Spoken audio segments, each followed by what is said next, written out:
Hello everyone, ये मेरी पहली वीडियो है यूट्यूब के ऊपर जिसके अंदर मैं आपको द हिंदू में जितने भी इम्पोर्टेंट जो हेडलाइंस या टॉपिक्स या करंट अफेयर्स आते हैं जो कि हमारे सीडीएस एनडीए या सीएपीएफ के लिए ज़रूरी हो सकते हैं वो बताने वाला हूँ। तो स्टार्ट करते हैं। सबसे पहला जो है हमारा जो आज 28 सितंबर को इम्पोर्टेंट मुझे लगा वो था डार्ट स्पेसक्राफ्ट के बारे में। तो जो डार्ट स्पेसक्राफ्ट है उसकी फुल फॉर्म क्या है? उसकी फुल फॉर्म है डबल एस्टेरॉयड रीडायरेक्शन टेस्ट।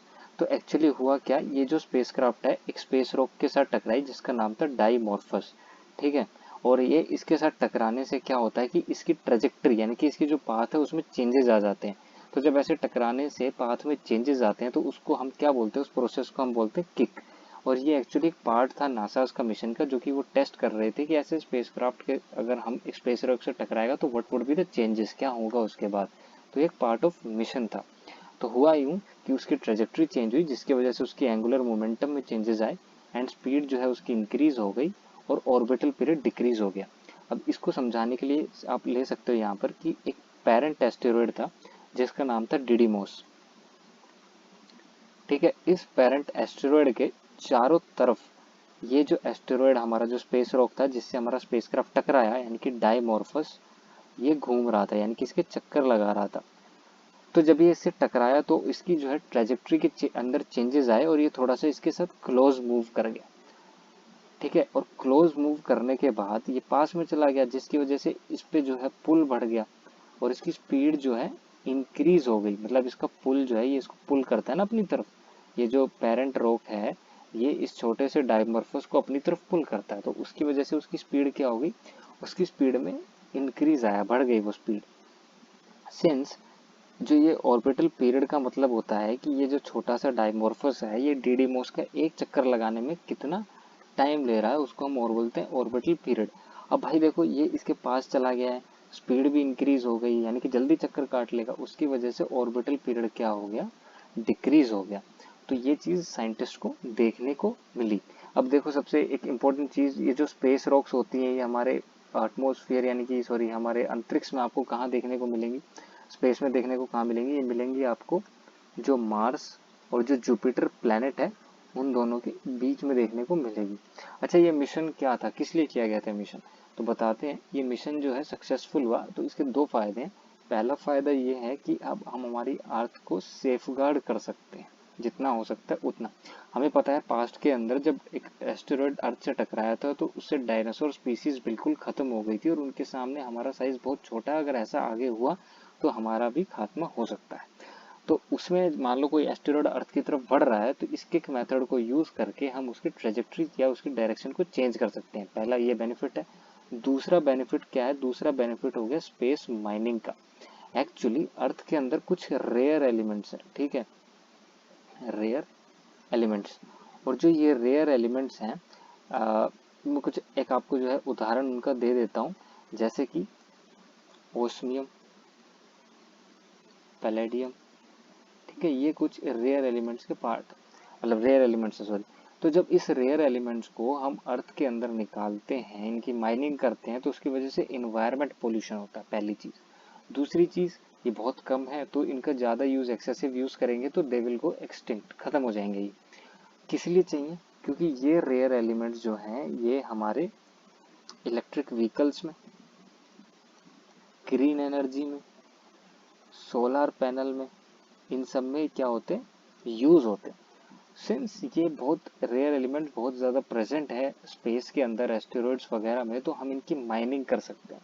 तो ये मेथड, किक मेथड से हम क्या जो साइंटिस्ट कंसिडर कर रहे हैं वो ये कंसिडर कर रहे हैं कि पहली चीज़ तो ये है कि वो एक फैक्ट्री सेटअप कर सकते हैं स्पेस के अंदर between the Mars and earth. दूसरा वो ये कंसिडर कर रहे हैं कि इसी मेथड को यूज़ करके क्यों ना एक ऐसा asteroid which is full of these rare elements या जिसमें रेयर एलिमेंट्स बहुत ज़्यादा है उसको हम थोड़ा सा क्लोज ले आएँ, ठीक है, मून के, तो हम वहाँ पर स्पेस माइनिंग कर सके। तो ये कंसिडर किया जा रहा है। So this is related to the DART spacecraft. दूसरा हमारा है 28 सितंबर एसिंसाज। तो इसमें ना आपको तीन चीजें याद रखनी है। पहली चीज है शहीद भगत सिंह जो है हमारे, आज उनकी बर्थ एनिवर्सरी है। ठीक है, शहीद भगत सिंह। सेकंड जो है आर्टिलरी का आज 197 6th गनर्स डे था, ठीक है। और तीसरी जो चीज़ है डेट इज 28 सितंबर को हम वर्ल्ड रेबीज डे के नाम से भी सेलिब्रेट करते हैं। पूछा जा सकता है, इन दोनों के चांसेस ज़्यादा हैं, खासकर सीडीएस और एनडीए में, सीएपीएफ में भी पूछा जा सकता है। अगला जो हमारा टॉपिक है डेट इज रिलेटेड टू जलदूत, ये 28 सितंबर था। तो भैया देखो, अब ये जलदूत आ गया। अब वो जलदूत क्या है यार? अब जलदूत जो है ये एक एप्लीकेशन है, एक ऐप है। इस एप्लीकेशन को किसने बनाया है? इस एप्लीकेशन को बनाया है गवर्नमेंट ऑफ इंडिया ने। और इसमें इन्वॉल्व कौन है? इसमें इन्वॉल्व है rural development and panchayat Raj ministry. अब आपको पता है इंडिया के अंदर जो ग्राउंड वाटर है वो, उसकी आप कह सकते हो क्वांटिटी कम होती जा रही है डे बाय डे। तो उसी को मॉनिटर करने के लिए जलदूत एप्लीकेशन बनाई गई है। हर एक विलेज के अंदर 2 से 3 ओपन जो वेल्स होंगे उनको ट्वाइस ईयर क्या किया जाएगा? मॉनिटर किया जाएगा। और कुछ डेटा है, उस डेटा की बात कर लेता हूँ मैं, जो कि सेंट्रल ग्राउंड वाटर बोर्ड ने दिया है, जिसमें उसने नवंबर 2021 का डेटा और 2011 से 2020 का जो डेटा था, इन दोनों को क्या किया? कंपेयर किया। उसमें 3 टॉप स्टेट्स हैं और 3 बॉटम स्टेट्स हैं। किस चीज़ में? ग्राउंड वाटर में। तो इन 3 टॉप स्टेट्स में ग्राउंड वाटर का लेवल बढ़ा है, इन 3 बॉटम स्टेट्स में ग्राउंड वाटर लेवल जो है गिरा है। टॉप पे कौन सा है? तमिलनाडु, कर्नाटका एंड तेलंगाना, ठीक है। और उधर बॉटम में कौन सा है? बॉटम में है पंजाब, राजस्थान एंड हरियाणा, ठीक है। यहाँ पे ये ऐसे है, यानी कि फर्स्ट नंबर पे तमिलनाडु, दूसरे पे कर्नाटका, तीसरे में तेलंगाना। ये लास्ट से है, मतलब लास्ट पे पंजाब फर्स्ट है, सेकंड लास्ट राजस्थान है और थर्ड लास्ट कौन सा है? हरियाणा। तो ये एक डेटा था जो आप याद रख सकते हो। उसके बाद जो सबसे लास्ट है वो है आशा पारेख। ये वेटरन बॉलीवुड एक्टर हैं जिनको एक अवार्ड है हमारा फाल्के अवार्ड, उनके लिए रिकमेंड किया गया है।